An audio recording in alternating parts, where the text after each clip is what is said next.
Et bonjour tout le monde, comment allez-vous ce matin? J'espère que tout le monde va bien. Et bien je vous retrouve en ce dimanche matin, tout pourri, on peut le dire. On passe la semaine à bosser, il fait soleil, on a 2 jours le week-end et il fait ce temps de merde. On avait prévu une très belle rando dans les montagnes, mais les montagnes on ne les voit pas, elles sont complètement sous les nuages. Voilà, donc ben là on s'est rabattu sur une petite marche plutôt, on va dire, où on va aller visiter une chapelle perdue dans la nature. Là on est au village de Selles et là, comme vous pouvez le voir, on est devant l'église Saint-Michel qui est magnifique, avec cette petite rivière qui passe devant. Voilà, et là on va aller à Notre-Dame de Selles. C'est parti, je vous amène.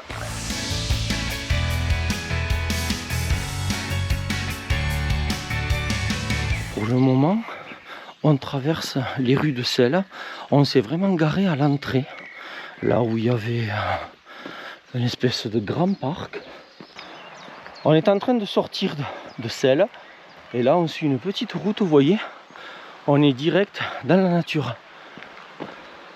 Bon les amis, on vient de se rendre compte que là-bas, il y a un panneau accès pédestre à la chapelle Notre-Dame de Selles. Il faut savoir que depuis le début, on suit la route parce qu'on la connaît que par la route.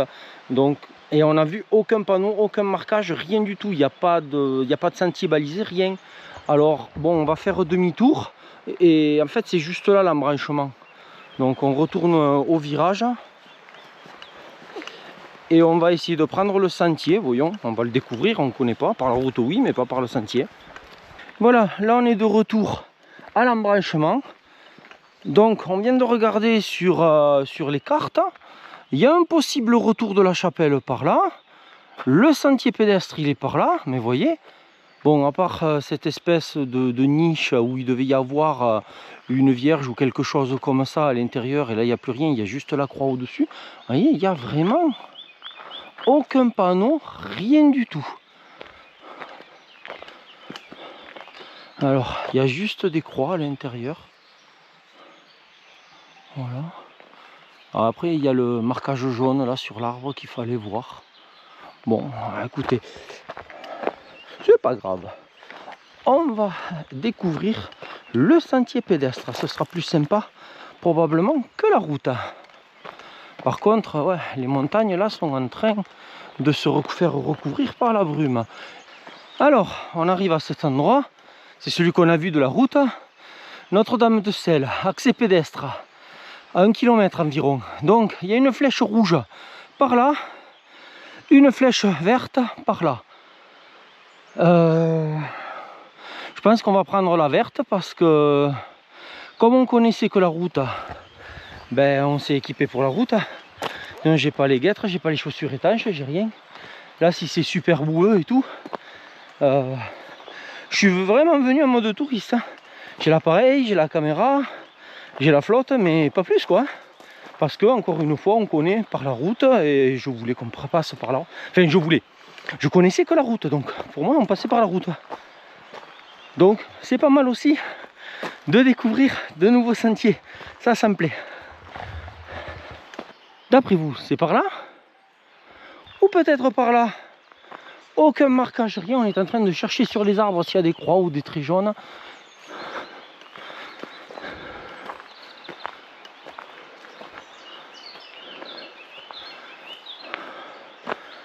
Là je vois rien du tout. Il n'y a vraiment aucun marquage. C'est vraiment...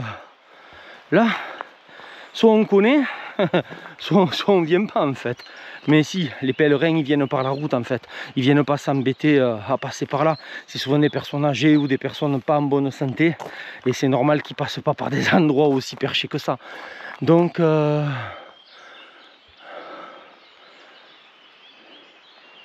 Donc on va regarder les cartes si on trouve quelque chose.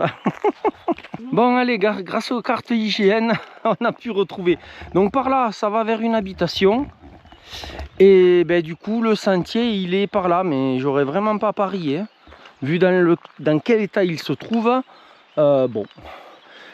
Mais en fait, celui qu'on avait vu sur la carte, là, quand on a quitté la route, ben, en fait, c'était le sentier rouge qui allait directement. Là, en fait, en continuant par là, on va rejoindre la route un peu plus haut qui va nous amener à la chapelle.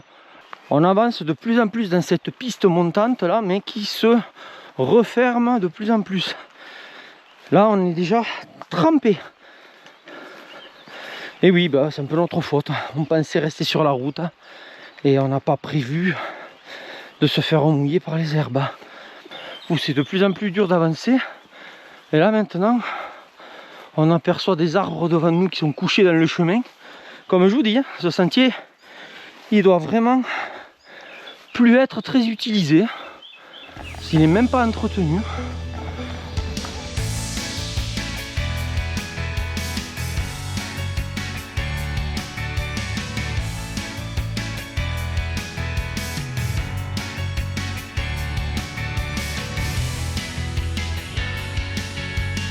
Allez, encore un arbre couché, droit devant.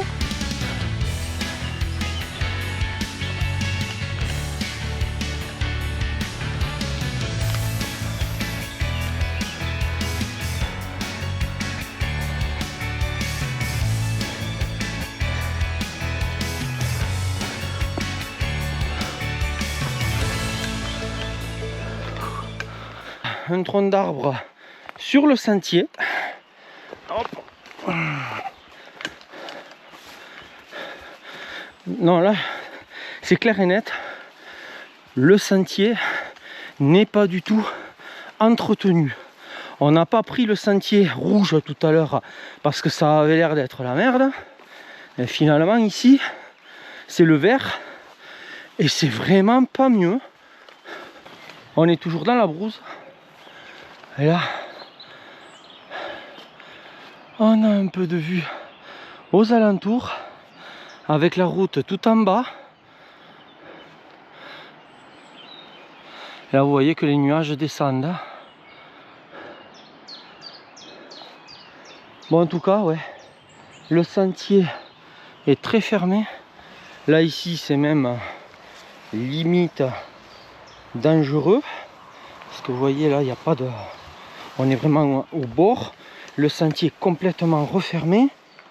On se fait griffer en permanence par les ronces. Et là même, regardez. Là, le sentier s'est même fait emporter. Bon, mais écoutez, on ne le connaissait pas ce sentier. Maintenant, on le connaît.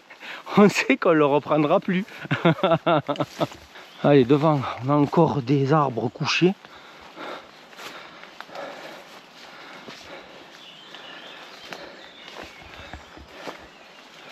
Alors, ce sentier, il est totalement abandonné, je peux vous le confirmer. Il est totalement abandonné.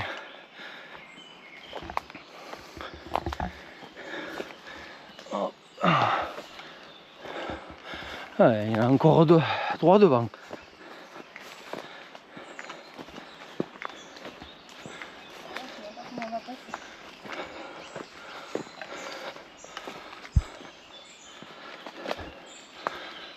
Oula, celui-là, il a l'air compliqué, celui-là.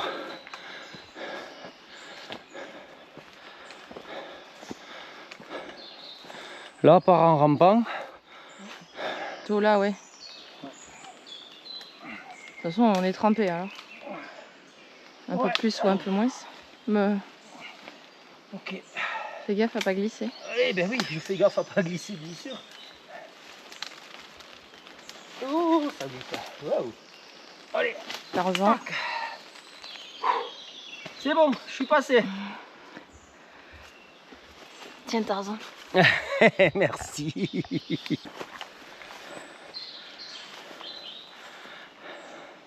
Allez, si moi je suis Tarzan, toi tu es Janine. J'ai sauté là, hein, parce que ouais, voilà. Bravo. Allez, ben, on va continuer à progresser sur ce sentier totalement abandonné. Je pense que sur la carte, le sentier est pas long. Mais là, on a l'impression qu'on y est depuis 10 bornes au moins. Mets le pied, mets le pied.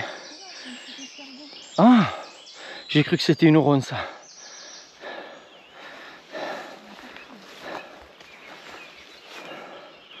Oula, c'est complètement fermé.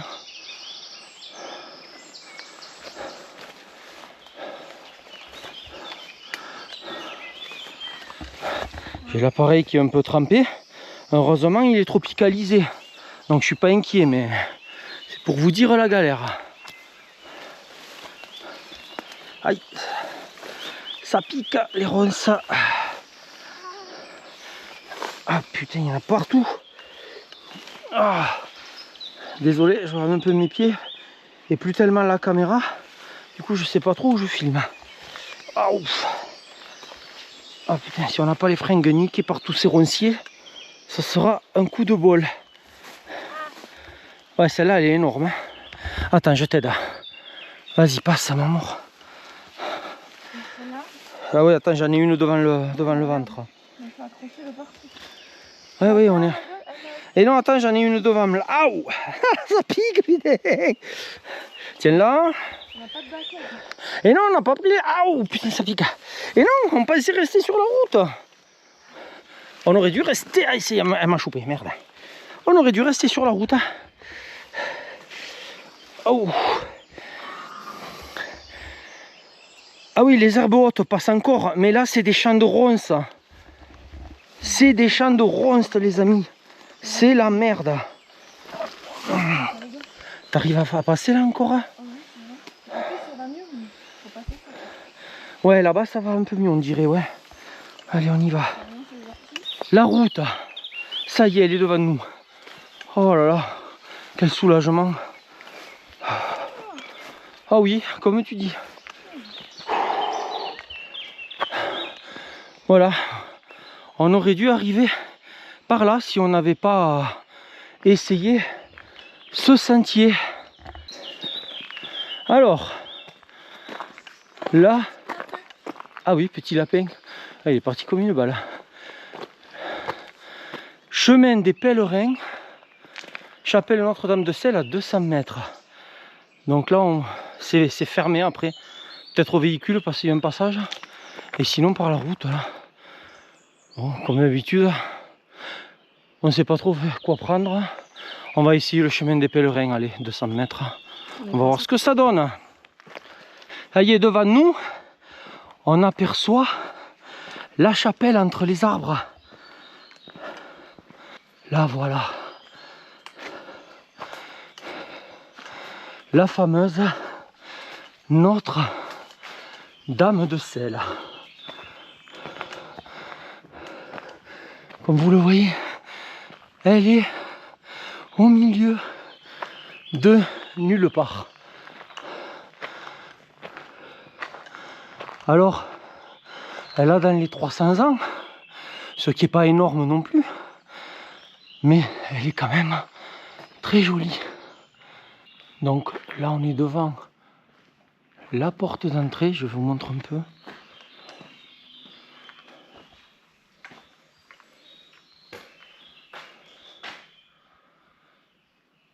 Donc là, on a regardé, elle est fermée.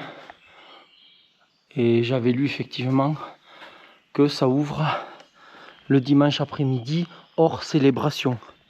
Donc, il faut savoir que nous, dans l'Ariège, on dit souvent que ça aurait pu devenir le Lourdes ariégeois. Parce que ici, en fait, il y a eu une apparition. Alors, je suis sur un site là que je vous mettrai dans la description et je vais vous le lire.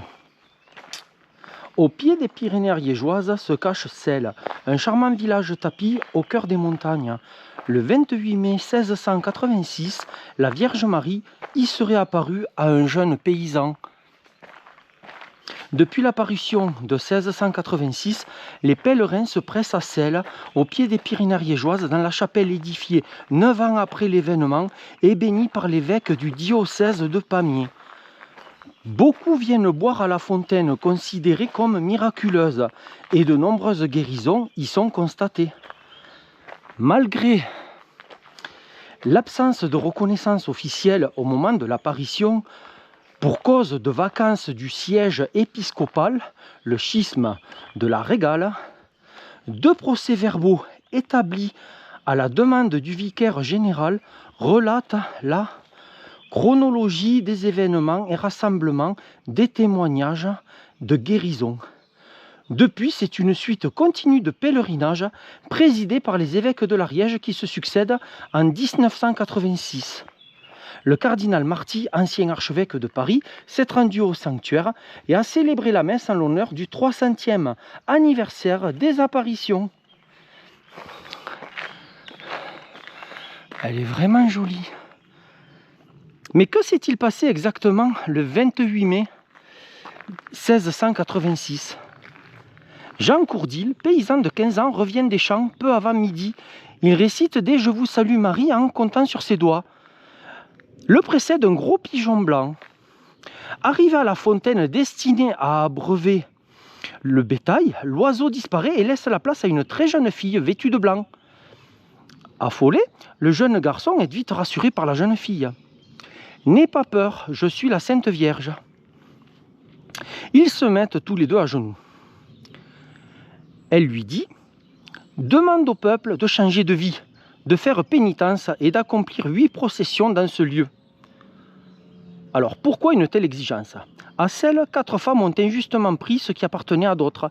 Sitôt avertis, les villageois se pressent et certains montent la colline à genoux.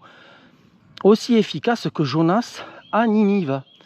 Dans le même temps, sur la bêche que le paysan avait laissée sur place le temps de prévenir les villageois, on remarque sur le manche la présence de 3 feuilles de chêne gravées en forme de croix. 6 semaines plus tard, la Vierge apparaît à nouveau au jeune homme. C'est le point du jour et il est encore au lit. Elle lui dit « Tu as bien exécuté ce que je t'ai prescrit. Le monde s'est bien corrigé. La fontaine sera bonne. » Voilà, les malades qui viennent à la source, souffrant de diverses fièvres, de maux dentaires ou oculaires, se trouvent soulagés ou définitivement guéris. En témoignent les nombreux écrits relatés dans les procès-verbaux. Alors voilà, je vous passe les autres détails, ce sera dans la description. Donc voilà l'histoire de cette très jolie chapelle perdue dans la montagne. On est revenu un peu sur nos pas, on est à l'entrée. Et voilà, on l'a loupé, là c'est marqué source des apparitions. Ah oui, je la vois. Je reconnais les photos que j'avais vues. Donc c'est sur le côté.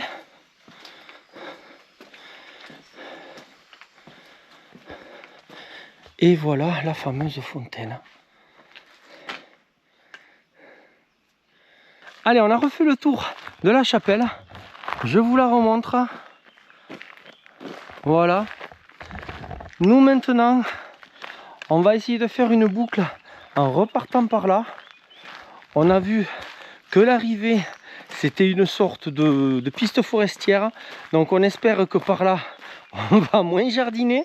Mais bon, écoutez, c'est la découverte, on va bien voir. Allez. Petit point de vue, je vous montre un peu. Vous voyez là, les nuages descendent de plus en plus. On a la chapelle qui est juste là. Et là, on a une magnifique vue sur celle qui est en contrebas. Saint-Paul de Jarrat qui est par là-bas. Pour faire la boucle, du coup, on est parti de l'autre côté de la chapelle, suivre la route. On va voir où c'est que ça nous amène. Donc, on arrive de par là. Et là, vous voyez, route d'accès à la chapelle réservée aux ayants droit, personnes à mobilité réduite et véhicules de service. Donc voilà, cette route est très peu utilisée au final.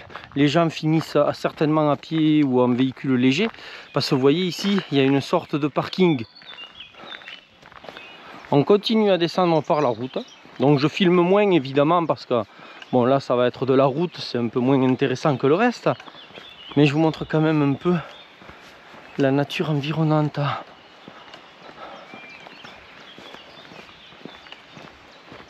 Bon les amis, toujours sur la route en train de descendre pour rejoindre la voiture. Il nous reste à peu près 1 km à faire. Et là, on entend le tonnerre. Il manquerait plus que ça qu'on se prenne un orage avant d'arriver à la voiture.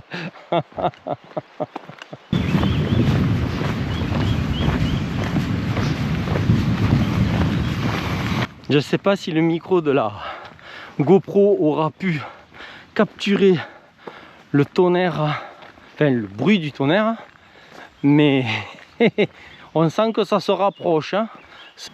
On est de retour dans Celle. Là-bas, les nuages descendent de plus en plus, c'est tout noir. Ça gronde de plus en plus, mais voilà, on est arrivé à Celle. Donc la voiture est plus très loin. Allez, je vous remontre la petite rivière qui parcourt le centre de Celle, avec l'église Saint-Michel. Magnifique église.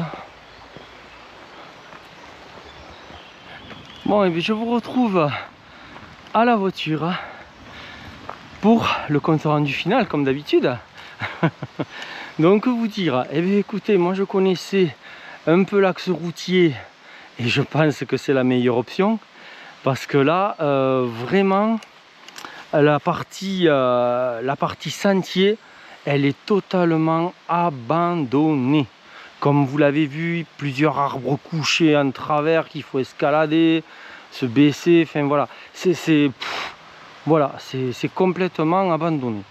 Donc si vous montez par la route, ben ça montera, mais après c'est forcément un peu moins intéressant. Et puis voilà, sinon le sentier, ben, on en a testé que un sur les deux, le vert. Et encore, on n'a pas pu le récupérer complètement, parce qu'à un moment donné, on l'a perdu. Quand on a retrouvé la route, on aurait dû le poursuivre. On s'est rendu compte un peu plus loin. Et du coup, ça n'a pas été le cas, on ne l'a pas retrouvé. Mais c'était pas grave, on était tellement trempés qu'on a préféré voilà, reprendre la route. Il y a ça aussi à voir, c'est que ce week-end, il a fait un temps catastrophique. Et voilà, il a beaucoup plu, beaucoup d'orage. Donc là, la terre, les herbes, elles étaient chargées d'eau. On s'est trempé en progressant dans les broussailles. Enfin voilà, peut-être qu'avec un beau temps tout sec, ça aurait pu être peut-être différent. Qui sait, pourquoi pas. Bon, ça on le verra peut-être une autre fois. Bon, en tout cas, voilà ce qui clôt ma rando. À peu près, on est à 8 km et 250 mètres de D+, à peu près. Voilà. Et quant à moi, comme toujours, je remercie tous ceux qui s'abonnent, qui laissent des commentaires, des likes. Merci beaucoup à vous, c'est très gentil et ça me motive à avancer. Voilà, c'est très gentil, merci, ça fait du bien, ça me touche. Et quant à moi, je vous dis à la prochaine rando. Bye bye.